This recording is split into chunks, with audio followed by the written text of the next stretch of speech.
Sa mga taong may sarili ng kondo or property, nagbabayad ka ba ng RPT? Dalawa po yan. Baka isa lang binabayaran mo. Lalo na yung mga first time home buyer, makinig kayo kasi kailangan nyo to malaman.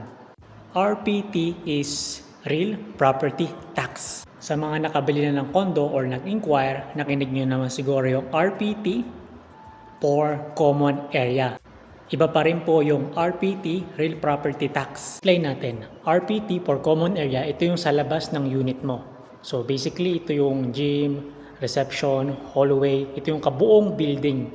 Basically, binabayaran mo yung developer. Aray ko! Siyempre, kasama na rin yung mga kurente, ilaw sa buong building. Buong home buyers nagbabayad dito. Dito naman tayo sa isang nalilimutan talaga ng mga first time home buyer. Doon sa RPT, Real Property Tax. Ito na yun, sarili mong unit. In short, ito yung loob ng unit mo talaga. So, binabayaran mo to sa City Hall every year. Ano mangyayari pag nalimutan ko magbayad ng hulog? Alam po pwede mangyari. Magkakaroon ka po ng penalty and then pwede po lumubo yung babayaran mo. Tapos po, pwede po siya umabot ng mga 6 digits or higher lalo na pag di ka nakapaghulog ng 10 years, 15 years, 20 years, at wag naman po sana 30 years di ka naghulog. So, sa mga nakabili na ng property na condo, check nyo kung parehas na binabayaran nyo yung RPT. At sa mga bibili pa lang ng condo, ask nyo sa mga agent nyo anong pinagkaiba ng dalawang RPT para hindi kayo magkalituan. So, yun lang. Sana makatulong.